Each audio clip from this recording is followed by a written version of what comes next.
अस्सलाम वालेकुम students, we are starting the class. बेटा मुझे बता दें, can you hear me clearly? मेरी आवाज़ ठीक आ रही है? तो फिर क्लास शुरू करते हैं।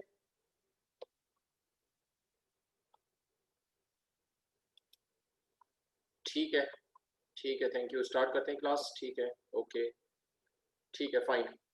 अच्छा देखो बेटा, इस तरह है कि कल हमने, जो मैंने अभी स्लाइड लगाई हुई है, कल हमने ये टॉपिक पढ़ा था। जब हमने कल क्लास एंड की थी तो हमने ये वाला टॉपिक पढ़ा था, टेंशन इन स्ट्रिंग। और मैंने आपको कल ये बताया था कि ये जो टॉपिक है ये शॉर्ट वाले सेक्शन में आता है 4 मार्क्स में। जो सेक्शन बी होता है जिसमें शॉर्ट वाले क्वेश्चंस आते हैं, तो उसमें ये टॉपिक आता है और ये 4 मार्क्स में आता है। और आपसे पूछते हैं कि भाई टेंशन इन स्ट्रिंग की डेफिनेशन क्या है, और फॉर्मूला पूछते हैं और इसकी यूनिट पूछते हैं। अब हम आज की क्लास में इसी टॉपिक को आगे बढ़ाएंगे और अब टेंशन इन स्ट्रिंग से रिलेटेड आपकी बुक में, आपके सिलेबस में 2 डेरिवेशंस हैं। आप उनको 1 या 2 कह सकते हैं या ए और बी कह सकते हैं। उन डेरिवेशंस में से कोई सी भी एक एग्जाम में आ सकती है, और वो जो डेरिवेशन इससे रिलेटेड हम करेंगे वो अगला टॉपिक होगा, मतलब नेक्स्ट टॉपिक होगा। और वो जो डेरिवेशन होती है वो लॉन्ग वाले सेक्शन में आती है, जो सेक्शन सी होता है, जिसमें 7 मार्क्स वाले क्वेश्चन आते हैं। अब उस डेरिवेशन के लिए क्या होगा कि उसके लिए पहले आपको एक पर्टिकुलर क्वेश्चन दिया जाएगा। तो मैंने यहाँ पर एक क्वेश्चन लिखा हुआ है, मैंने ऊपर एक क्वेश्चन लिखा हुआ, आप देख सकते हैं कि 2 बॉडीज। अभी आपने लिखना कुछ नहीं है, जब तक मैं आपको समझाऊंगा आप बिल्कुल नहीं लिखेंगे, फिर मैं आपको जब बोलूंगा तो आप लिखेंगे, ठीक है। आप इनको केसेस तो खैर नहीं कह सकते, केसेस भी कह सकते हैं ये, लेकिन केसेस तो ये होता है कि आपने कोई डेरिवेशन कर ली फिर उसमें कोई नई बात बता दें, तो वो केसेस होते हैं। तो ये समझ लें कि टेंशन इन स्ट्रिंग से रिलेटेड 2 डेरिवेशन है। ये पहली डेरिवेशन है जो हम आज कर रहे हैं, और इसके बाद एक और भी करेंगे इंशाल्लाह। तो ये लॉन्ग सेक्शन में आती है। अब मैंने ऊपर एक क्वेश्चन लिखा है, बिल्कुल ऐसा ही क्वेश्चन आपको एग्जाम में लिखा हुआ मिलेगा जैसा कि मैंने यहाँ पे लिखा है, ठीक है जी। तो मैंने देखिए क्वेश्चन ये लिखा हुआ है कि two bodies of unequal masses are hanged vertically by a frictionless pulley. If m1 is greater than m2, then derive expressions for tension in string and acceleration of bodies. तो कहानी ये है कि ये कहते हैं कि भाई 2 बॉडीज हैं, उनके मासेस जो है वो अनइक्वल है। एक बॉडी थोड़ी भारी है और दूसरी हल्की है, और उन बॉडीज को क्या किया है कि उनको रस्सी से बांधा है, और रस्सी को एक फ्रिक्शनलेस पुली पे से गुजारा है। पुली तो आप मैट्रिक में पढ़ा होगा, पुली क्या है, एक सिंपल मशीन होती है, आप जानते हैं कि उस पे से रस्सी गुजार दें तो वो रस्सी को चलाने में आपको आसानी करती है ना, तो इसलिए उसको हम एक मशीन कहते हैं। तो एक पुली है वो फ्रिक्शनलेस है, यानी आइडियल कंडीशन में हम बोलेंगे भाई उसके ऊपर फ्रिक्शन नहीं है। तो दोनों जो बॉडीज हैं, 2 हमारे पास बॉडीज हैं, ठीक है जी। और अच्छा, ये किसी बच्ची ने मुझे कहा है कि ये सर हमने ड्राइव भी किया था, निशा ने मुझे कहा है, हाँ बात सही है। लेकिन मैं आपको एक बात बता दूं कि ये जो डेरिवेशन है ये मैट्रिक में इंपॉर्टेंट नहीं होती, क्योंकि ये जरा मैट्रिक में बड़ी होती है, मैट्रिक के पेपर के लिहाज से। तो आमतौर पर ये मैट्रिक में कुछ टीचर्स पढ़ा देते हैं, कुछ चॉइस में छोड़ देते हैं, तो ये मैट्रिक में तो इतनी ज्यादा आती नहीं है। लेकिन ये फर्स्ट ईयर में जो है ना बहुत ज्यादा इंपॉर्टेंट है, और फर्स्ट ईयर में जो है ये बहुत ज्यादा एग्जाम में आती है। तो ये टॉपिक हो सकता है कि मैट्रिक में कुछ बच्चों को उनके सर ने कराया हो, कुछ को ना कराया हो, या अगर कराया भी हो तो आपने शायद बहुत ज्यादा सीरियसली ना किया हो, क्योंकि मैट्रिक में ये इतनी इंपॉर्टेंट नहीं होती, वहां पर ये नहीं आती है, ठीक है। लेकिन फर्स्ट ईयर में बड़ी इंपॉर्टेंट है। तो अब कहानी क्या है कि भाई 2 बॉडीज हैं वो अनइक्वल है, उनको आपने रस्सी से बांधा है। जैसे कि आप यहाँ साइड में फिगर में देख सकते हैं कि एक बॉडी ये है, ये एक आपने रस्सी बांधी है, और इस रस्सी को फिर आपने ले जाके, ये फ्रिक्शनलेस पुली है, इसके ऊपर से गुजारा है, और साइड में आपने दूसरी बॉडी बांध दी है। यहाँ वाली जो बॉडी है ये ए है, और इसका मास जो है ये m1 है, और ये वाली जो बॉडी है ये b है, और इसका मास जो है वो m2 है। अब क्वेश्चन में आपको कहा है कि if m1 is greater then m2, मतलब बॉडी ए का जो मास है वो b से ज्यादा है। तो आप देख सकते हैं कि ये बॉडी हमने बड़ी ली है, और इसके मुकाबले में आप देख सकते हैं कि ये बॉडी जो है वो छोटी है। तो अगर बॉडी ए का मास जो है वो ज्यादा है, बी का कम है, तो वो आपसे कह रहे हैं then drive expressions for tension in string and acceleration of bodies. तो आपको टेंशन इन स्ट्रिंग और एक्सेलरेशन ऑफ बॉडीज के फॉर्मूले ड्राइव करने हैं। तो बिल्कुल इस तरह का जो क्वेश्चन है ये आपको एग्जाम में लिखा हुआ मिलेगा। तो ये मैंने इसलिए क्वेश्चन यहाँ पे लिख दिया है ताकि आप अंदाजा कर लें कि एग्जाम में इसका सवाल आपको कैसे लिखा हुआ मिलेगा। अब हम इसको सॉल्व करते हैं, ये इसकी मेन हेडिंग है। और इसके बाद हम, जैसा कि मैंने कहा कि जब तक मैं आपको नहीं बोलूंगा तो आप अभी लिखेंगे नहीं, आप पहले भी बात समझ लेंगे। तो आप ये देख सकते हैं कि इसमें हमने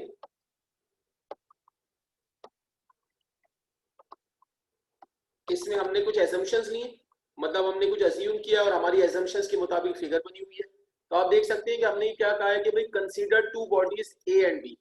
2 बॉडीज है हमारे पास, आप देख सकते हैं ये बॉडी ए है, ये वाली बॉडी बी है, of masses m1 and m2, ठीक है, इसका मास m1 है और इसका मास m2 है, connected with the ends of a spring which passes over a frictionless pulley. जैसा मैंने बताया कि ये रस्सी से आपने स्प्रिंग से बांधा और स्प्रिंग जाके पुली के ऊपर से गुजर गई, ठीक है, ठीक है, which passes over a frictionless pulley in such a manner that both bodies are hanging vertically. If m1 is greater than m2, then body A will go down and body B will move up with same acceleration. तो आप आसानी से ये बात समझ सकते हैं कि चूंकि बॉडी A का मास ज्यादा है, अगर ये दोनों बॉडीज इक्वल मास की होती तो फिर क्या होता, दोनों बॉडीज हवा में सस्पेंड हो जाती, हवा में स्टिल लटक जाती और कोई बॉडी ना नीचे जा रही होती और ना ही कोई बॉडी ऊपर जा रही होती। लेकिन चूंकि लेफ्ट वाली बॉडी जो ए है ये भारी है और ये हल्की है, लिहाजा ये नीचे की तरफ जाएगी और ये बॉडी ऊपर की तरफ जाएगी, लेकिन दोनों की स्पीड सेम होगी, सिर्फ डायरेक्शन का फर्क है। ये बॉडी जितनी स्पीड से नीचे की तरफ जाएगी, राइट वाली बॉडी उतनी ही स्पीड से ऊपर की तरफ जाएगी, क्योंकि रस्सी जो है वो तो एक ही रस्सी है जो इसमें से घूम के आ रही है, ठीक है। तो दोनों की जो स्पीड है वो सेम होगी, लिहाजा दोनों का एक्सेलरेशन सेम होगा, दोनों बॉडीज का एक्सेलरेशन सेम होगा। सिर्फ फर्क ये है कि बॉडी ए डाउनवर्ड जाएगी और बी जो है वो अपवर्ड जाएगी। अच्छा, अब आपको पता है कि भाई वेट डाउनवर्ड एक्ट करता है, तो ये बॉडी ए है, इसका वेट डाउनवर्ड एक्ट करेगा, जैसे कि आप देख रहे हैं। वैसे W is equal to mg होता है, लेकिन चूंकि इसका मास m1 है, लिहाजा mg में जो है वो m1 हो जाएगा, m1g हो जाएगा और इसके वेट को हम W1 से मेंशन करेंगे।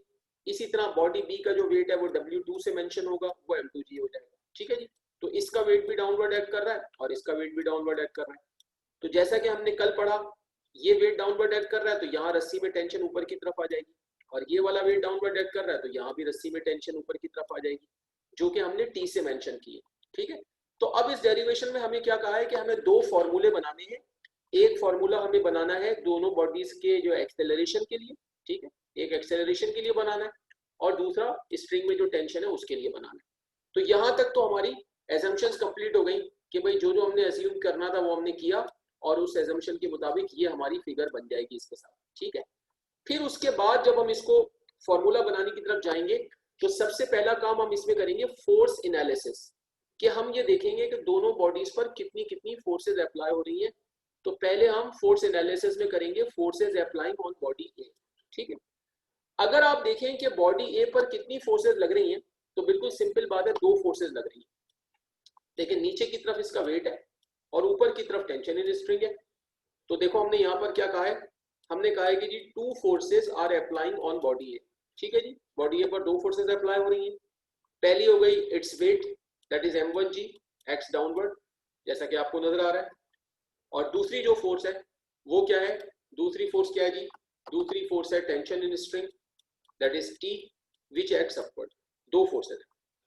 अब यहां पर एक बड़ी आसान सी बात मैं आपको बताने वाला हूं कि देखें, जब भी किसी बॉडी पर दो अनइक्वल फोर्सेज अप्लाई होती हैं तो फिर एक चीज आती है जिसको बोलते हैं रिजल्टेंट फोर्स।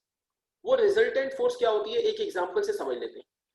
सपोज करें भाई कि एक बॉडी है, इस पर एक फोर्स ऊपर की तरफ लग रही है, फॉर एग्जांपल 5 न्यूटन, ठीक है जी, और एक फोर्स फॉर एग्जांपल लग रही है नीचे की तरफ, लेट से 8 न्यूटन।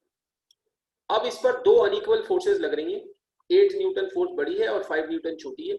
तो अब ये बॉडी कहाँ जाएगी, नीचे की तरफ जाएगी, क्योंकि नीचे वाली फोर्स बड़ी है।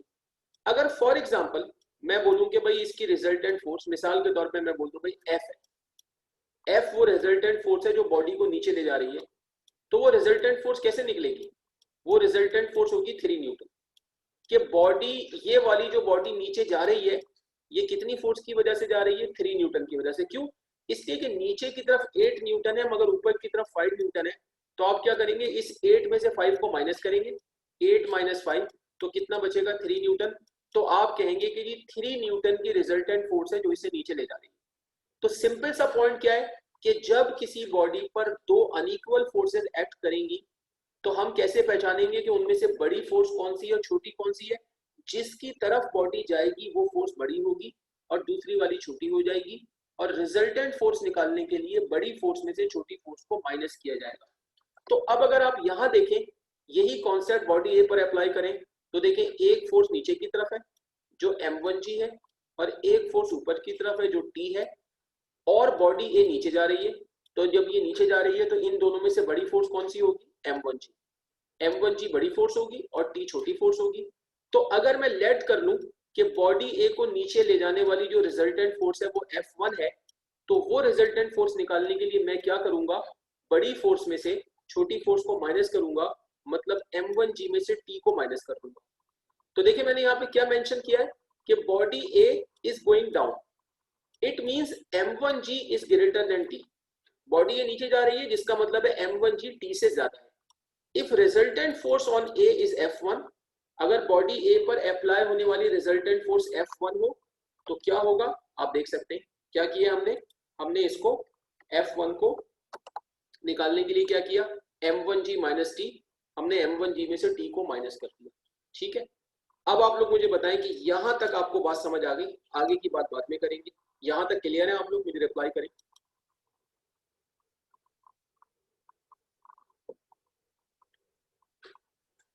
ठीक है, मुझे निशा ने कहा क्लियर है, बुशरा कहती हैं क्लियर, आयशा मुस्कान ने कहा ठीक है, मुस्कान एक और हैं और सब मुझे कह रहे हैं कि ठीक है। ठीक है जी, ठीक है, बिल्कुल सही है। तो अब ज्यादातर लोग बल्कि सबने मुझे कह दिया कि क्लियर है। तो अब मैं आपको देता हूं 5 मिनट्स। अब आपने 5 मिनट्स में ये काम करना है। 5 मिनट्स के बाद आपसे पूछूंगा, अगर आपको और टाइम चाहिए होगा तो कोई 1 मिनट में आपको और दे दूंगा।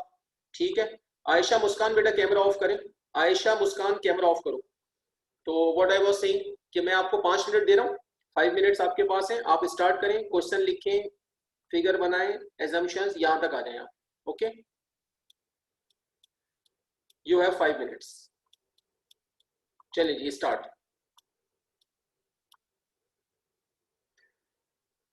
काम बिल्कुल ठीक से करना है आपने, और अच्छी तरह सुन लें, तमाम बच्चे गौर से सुन लें, कोई स्क्रीनशॉट नहीं लेगा।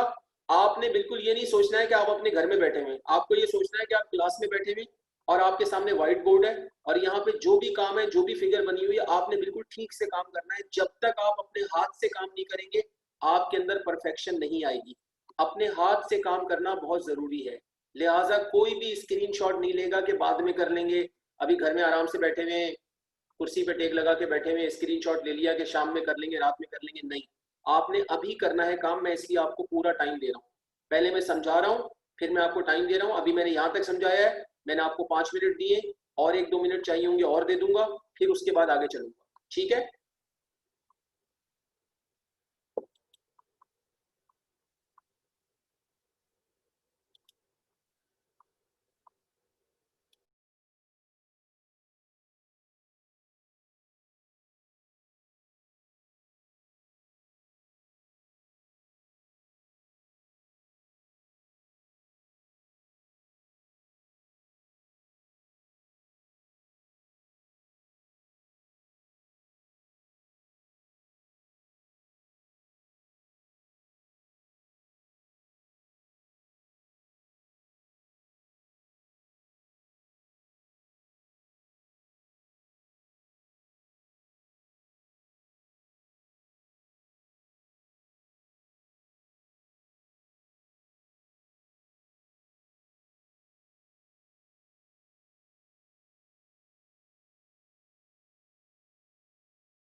हाँ भाई, ज्यादातर लोगों ने मुझे मैसेज किया है कि हमने कर लिया है, तो अगर कोई बच्चा रह गया है तो बेटा मुझे बता दो, वरना मैं फिर आगे चलता हूँ।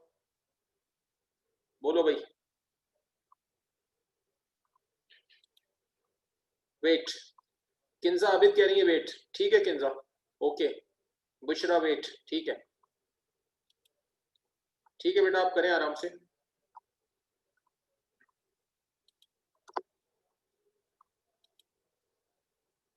ठीक है, अभी कुछ बच्चे कर रहे हैं, बुशरा, किंजा, निसा, आमना, ये बच्चे कर रहे हैं। ठीक है बेटा, आपके पास टाइम है, आप करें आराम से। सब करेंगे तो फिर हम आगे मूव करेंगे।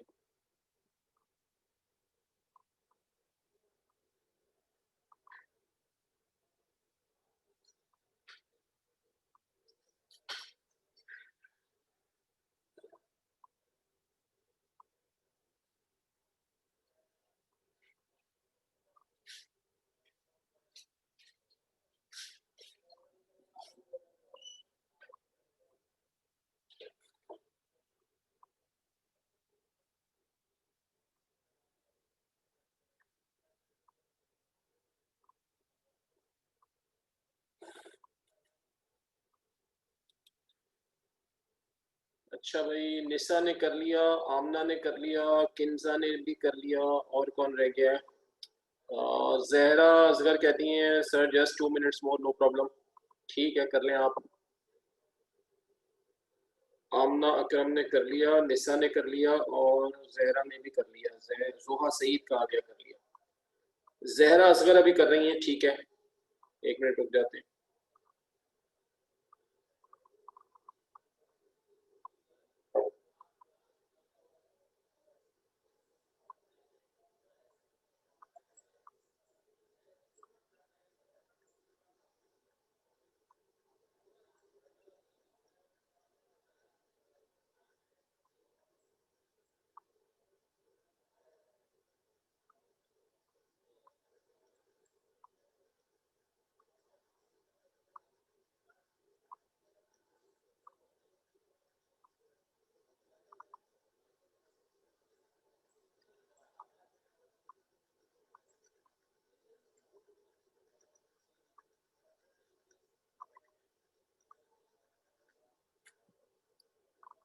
हाँ भाई, मैं जहरा आपका इंतजार कर रहा हूँ, आप कर लेंगी तो आगे चलेंगे। जहरा असगर जो है, इनका मैं वेट कर रहा हूँ।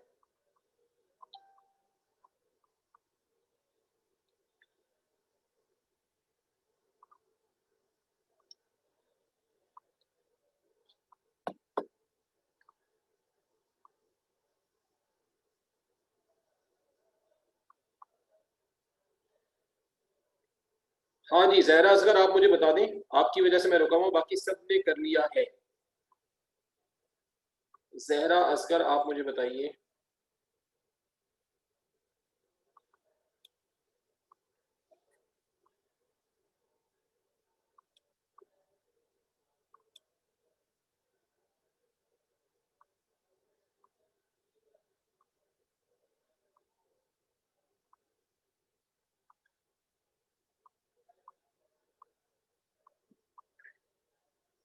मुझे लगता है कि जहरा का जो है वो नेट डिस्कनेक्ट हो गया है, आई थिंक, क्योंकि इनका कोई जवाब नहीं आ रहा है। तो बाकी सबने कर लिया, तो हम आगे चलेंगे। अब आगे हमें क्या करना है? अब आगे हमें देखो ये करना है कि ये जो F1 आ रहा है ना, इसकी वैल्यू रखनी है। सब जरा मेरी बात सुनेंगे। देखो, हमें पता है न्यूटन सेकंड लॉ क्या है, F is equal to M A. अब अगर इस इक्वेशन को F is equal to M A की इक्वेशन को हम अप्लाई कर दें बॉडी ए पर, अगर हम बॉडी ए पर अप्लाई कर दें, तो बॉडी ए की जो रिजल्टेंट फोर्स है वो F1 है, तो क्या होगा, F की जगह F1 आ जाएगा। ठीक है, F की जगह F1 हो जाएगा, और बॉडी ए का मास M1 है, तो ये जो M है इसकी जगह M1 हो जाएगा, और A वैसे ही रहेगा, A की जगह A1 नहीं होगा। क्यों? इसलिए कि दोनों बॉडीज का एक्सेलरेशन क्या है, सेम। अगर अलग अलग होता तो A1 A2 होता, तो चूंकि दोनों का एक्सेलरेशन सेम है, लिहाजा A1 A2 नहीं होगा, A रहेगा। तो जब हम F is equal to M A इस पे लगाएंगे, तो F की जगह F1 और M की जगह M1, तो F1 बन जाएगा M1A।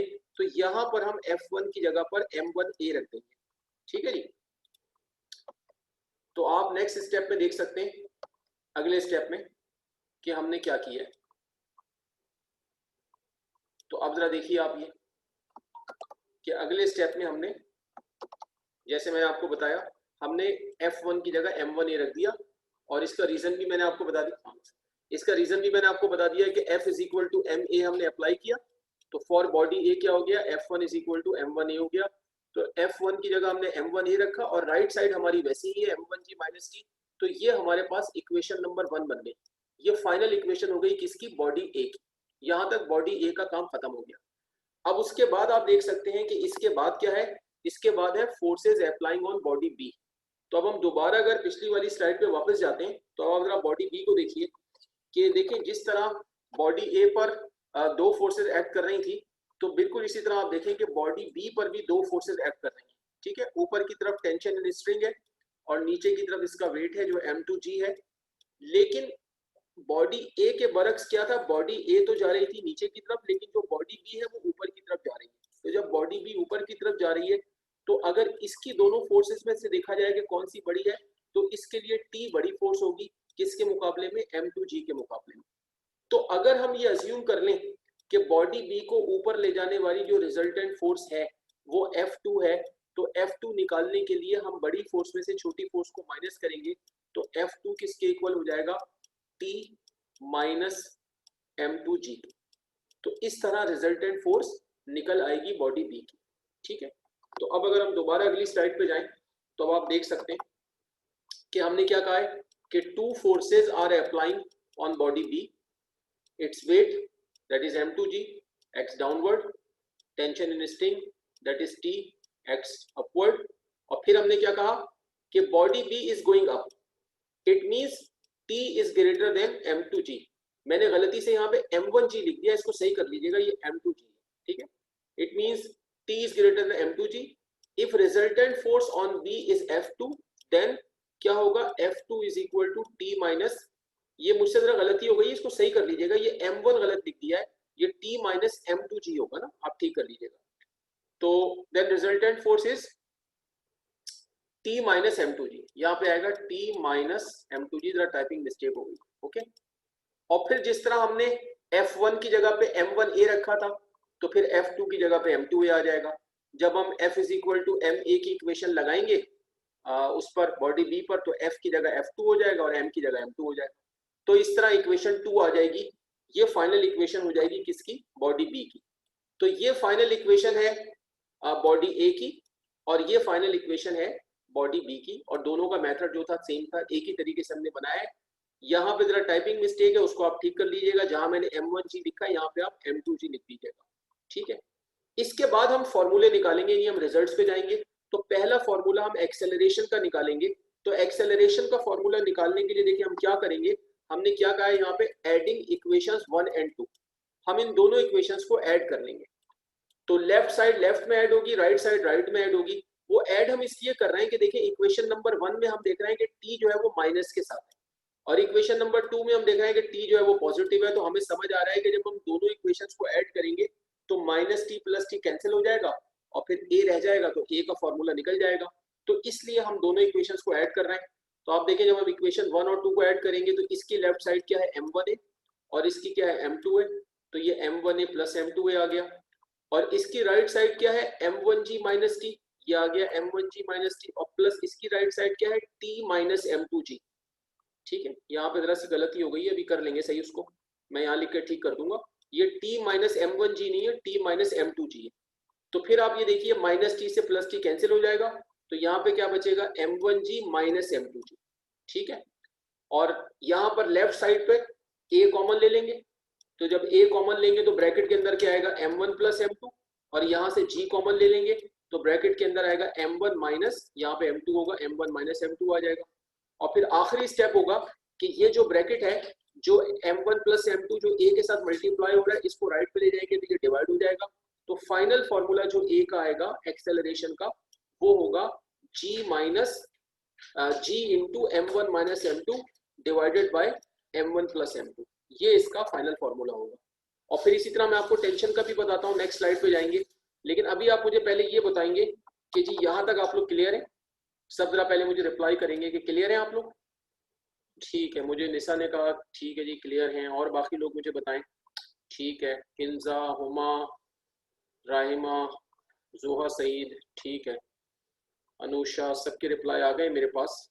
ठीक है, तो फिर आप ये काम करें और यहाँ तक एक्सेलरेशन तक आ जाए। ठीक है जी, तो फिर मैं आपको जो है ना टेंशन का भी बताता हूँ। तो आपके पास 5 मिनट है। और बुशरा कह रही है फोर्स अप्लाइंग, बुशरा कह रही है force applying on body B बता दें सर फिर से। बेटा force applying on body B का ये है कि जिस तरह बॉडी ए पर दो फोर्सेज एक्ट कर रही है तो बी पर भी दो फोर्सेज हैं। नीचे की तरफ उसका वेट है और ऊपर की तरफ टेंशन है। लेकिन फर्क ये है कि जो बॉडी ए है वो तो नीचे जा रही है मगर बॉडी बी ऊपर की तरफ जा रही है। तो जब बॉडी बी ऊपर की तरफ जा रही है तो बॉडी बी के लिए जो है वो टेंशन ज्यादा है, ये टी ज्यादा है और उसका जो वेट है m2g वो कम है। तो बी की रिजल्टेंट फोर्स निकालने के लिए हमने क्या किया है, बड़ी फोर्स में से छोटी फोर्स को माइनस किया है। तो हमने टी माइनस m2g किया है। वहां स्लाइड पर जरा टाइपिंग मिस्टेक हो गई है, वहां पर टी माइनस m1g लिखा हुआ है लेकिन वो m2g है, मैं उसको भी ठीक कर देता हूँ। तो इस तरह से हमने रिजल्टेंट फोर्स निकाली है बॉडी बी की। तो आप मुझे बता दें कि आपको बात समझ आई।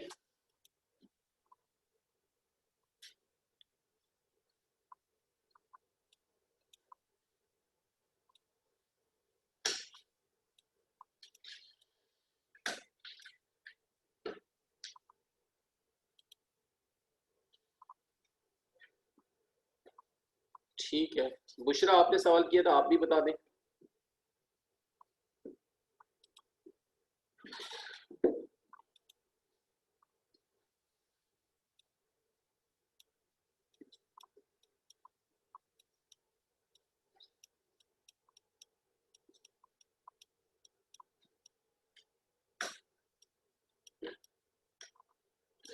ये जो टाइपिंग मिस्टेक है मैंने इसको करेक्ट कर दिया है। ठीक है,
अच्छा कुछ लोग काफी तेज काम कर रहे हैं, कुछ लोग मुझे रिप्लाई कर देते हैं कि हमने कर लिया, 2-3 स्टूडेंट्स ने कर लिया लेकिन मैं भी रुका हुआ हूँ क्योंकि बाकी लोग कर रहे हैं। तो जो लोग बहुत तेज काम कर रहे हैं वो प्लीज बहुत तेज ना करें क्योंकि फिर कुछ लोग पीछे रह जाते हैं। आराम आराम से करें ताकि सब एक साथ करें, ठीक है ना। अभी मुझे तकरीबन 4 लोगों ने मैसेज कर दिया है कि हमने कर लिया है, लेकिन काफी सारे अभी कर रहे हैं। तो अभी आप आराम से काम करें, अभी मैं 2-3 मिनट रुका हूँ।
हाँ भाई, अब काफी लोग मुझे मैसेज कर रहे हैं कि हमने कर लिया है, तो अब वो बता दें, अगर कोई रह गया तो मुझे बता दें, तो वरना मैं आगे जाऊँ।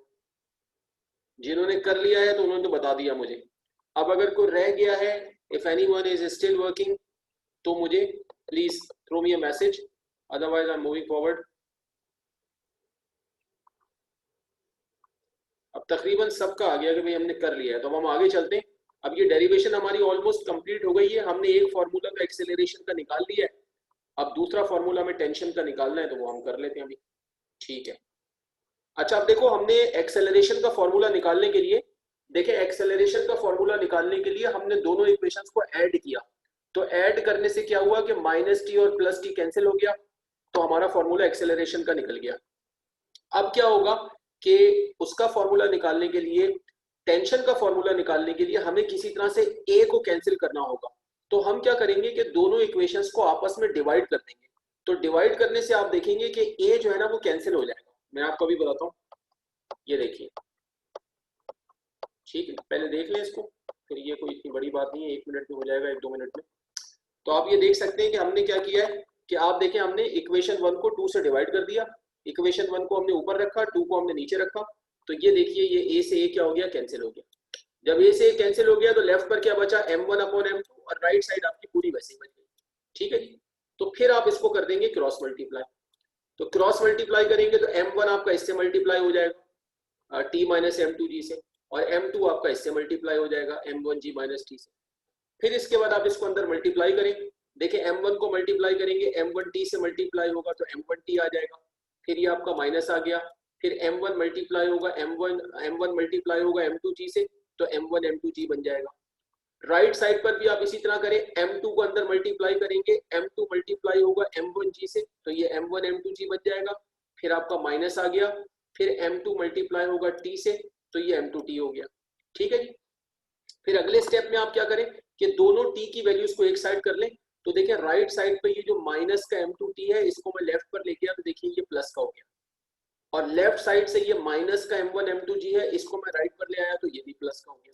तो इस तरह हमने दोनों t की वैल्यूज को लेफ्ट पे कर लिया। अब इन दोनों में से देखिए t कॉमन निकल जाएगा, तो ब्रैकेट में क्या आएगा, m1 प्लस m2, और यहाँ पर ये दोनों ऐड हो जाएंगे, m1 m2g और दूसरा m1 m2g ऐड होगा, तो ये 2m1 m2g बन जाएगा। और उसके बाद आपका ये जो ब्रैकेट t के साथ मल्टीप्लाई हो रहा है, ये यहाँ जाके डिवाइड हो जाएगा।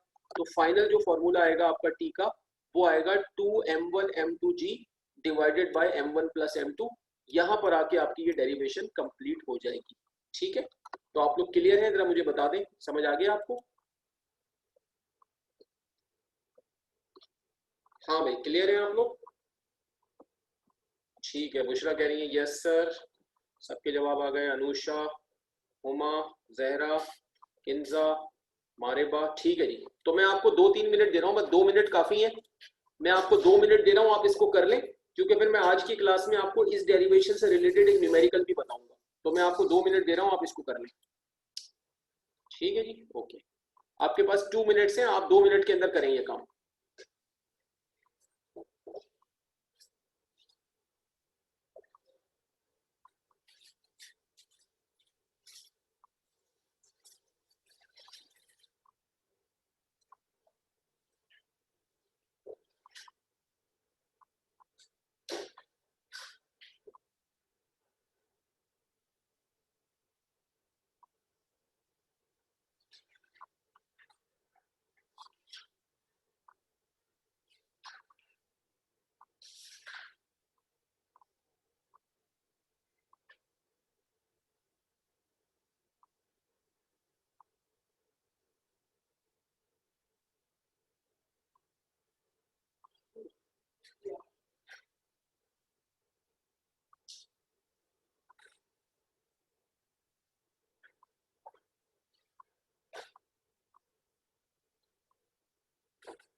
बिस्मा बेटा आपका कैमरा ऑन है, बिस्मा कैमरा बंद करें।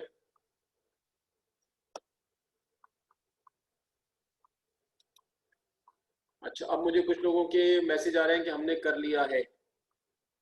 अब कोई रह गया तो बता दो भाई, बाकी ज्यादातर तो कह रहे हैं कर लिया है। हाँ भाई, कोई रह गया है तो बता दो, आगे चलें। ठीक है जी, लास्ट मिनट है, कोई रह गया बता दें वरना मैं आगे जा रहा हूँ। ठीक है, चलिए जी, अब हम आगे चलते हैं।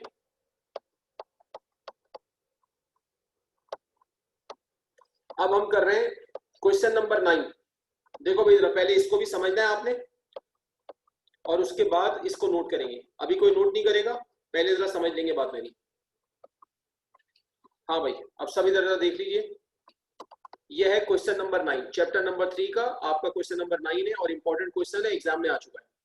Two bodies A and B are attached with a string, passes over a pulley so that the bodies are hanged vertically.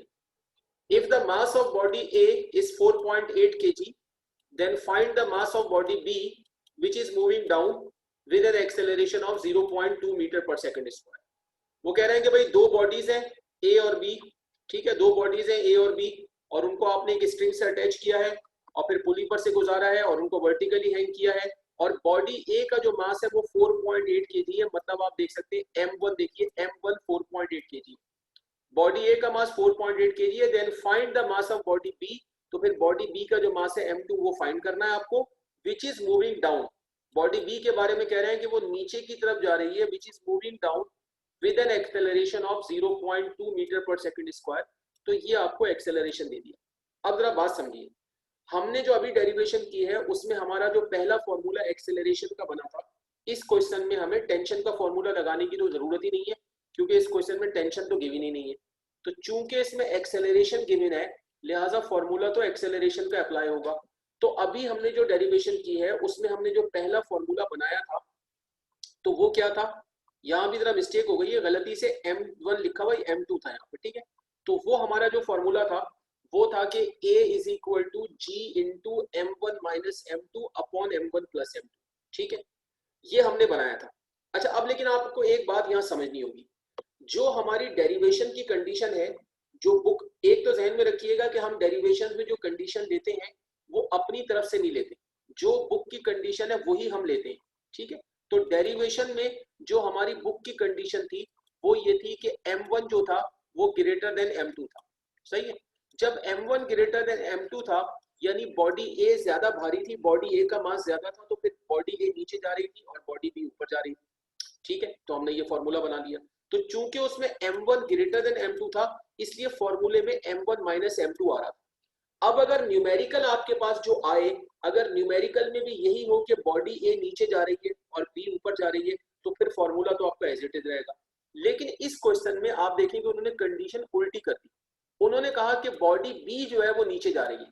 इसका मतलब है कि इस न्यूमेरिकल में अगर बॉडी बी नीचे जा रही है तो इस न्यूमेरिकल में M2 ग्रेटर देन M1 है। तो जब M2 ग्रेटर देन M1 है तो फिर हमें फॉर्मूले को चेंज करना पड़ेगा और यहाँ पर M1 माइनस M2 की जगह हटा के देखिए क्या करना पड़ेगा, M2 माइनस M1 करना पड़ेगा, क्योंकि जो ज्यादा वाला मास होगा उसमें से ही कम वाले मास को माइनस करना होगा। तो अगर न्यूमेरिकल आपके पास ऐसा आए जो डेरिवेशन से मैच करे कि भाई डेरिवेशन हमने इस तरह की है कि M1 ज्यादा है और M2 कम है, तो न्यूमेरिकल भी ऐसा आ जाए तो फॉर्मूला एज इट इज रहेगा। लेकिन अगर न्यूमेरिकल में वो चेंज कर दें कि बॉडी बी नीचे जा रही है यानी M2 ज्यादा है तो फिर फॉर्मूले को आप चेंज करेंगे। तो आप देखें कि यहाँ पर ये बात हमने मेंशन की है, आप देखें हमने यहाँ पर क्या लिखा है, हमने लिखा है कि for the given condition the general expression is A equal to G into M1 minus M2 upon M1 plus M2। हमने कहा कि भाई जर्नल एक्सप्रेशन तो हमारा ये है। फिर हमने क्या कहा कि it is used when M1 is greater then M2। ये एक्सप्रेशन कब यूज होता है, जब M1 M2 से ज्यादा होता है।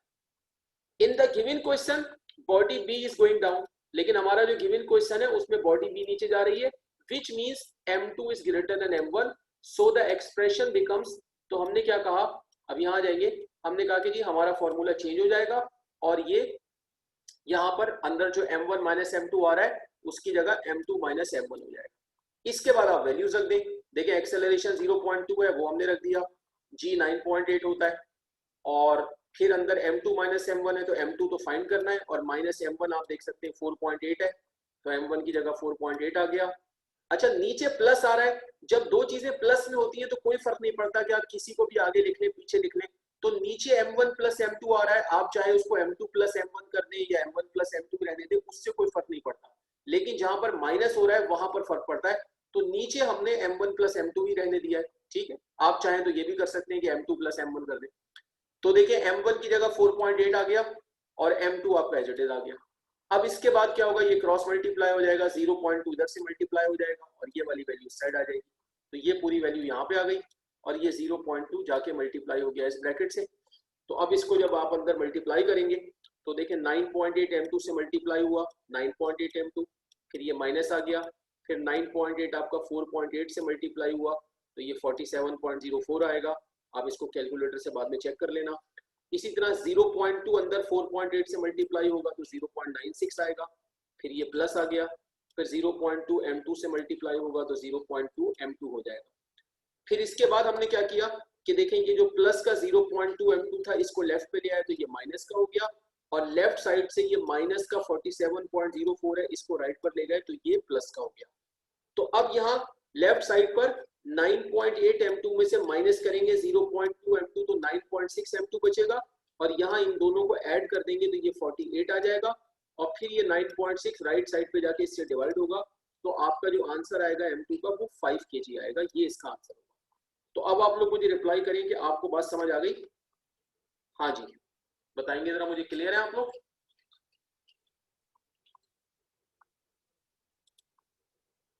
ठीक है, मुझे मिस ठीक है रिप्लाई आ गया आप लोगों का, ठीक है क्लियर है आप लोग, बिल्कुल ठीक है। ठीक है तो अब आप लोग क्लियर हैं। तो अब हमारी आज की क्लास में 6 मिनट रह गए हैं, तो अब आपने इन 6 मिनट में ये क्वेश्चन को नोट करना है, अपनी कॉपी में काम करें।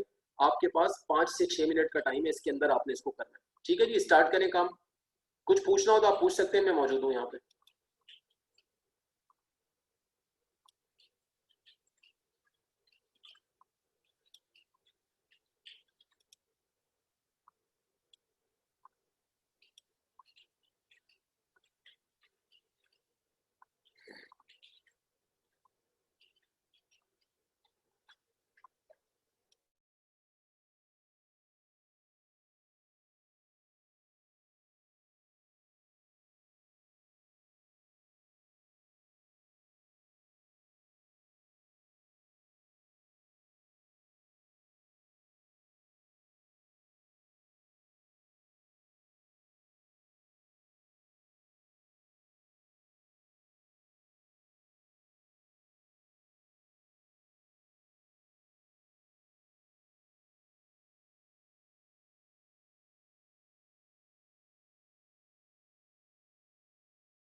हाँ भाई, कुछ लोग मुझे मैसेज कर रहे हैं कि हमने कर लिया है, तो बेटा जिन लोगों ने कर लिया है वो बिल्कुल लीव कर सकते हैं। आज की क्लास इस क्वेश्चन के बाद कंप्लीट है। इंशाल्लाह बाकी मैं आपको कल की क्लास में, नेक्स्ट क्लास में कराऊंगा। तो जिन्होंने कर लिया है वो जा सकते हैं, और जो कर रहे हैं तो वो कर लें। ये स्लाइड अभी लगी हुई है, अगले 3 से 4 मिनट ये मौजूद है स्लाइड, कोई ऐसा मसला नहीं है, ठीक है। बाकी जो जो कर लिया है वो जा सकते हैं, ठीक है जी। सी यू इंशाल्लाह, सी यू बाय टुमारो। अल्लाह हाफिज। ओके, अल्लाह हाफिज।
ओके बेटा, अल्लाह हाफिज। जिन्होंने कर लिया जा सकते हैं। अल्लाह हाफिज। ओके, अल्लाह हाफिज। जिन्होंने कर लिया है they can go now. Allah Hafiz.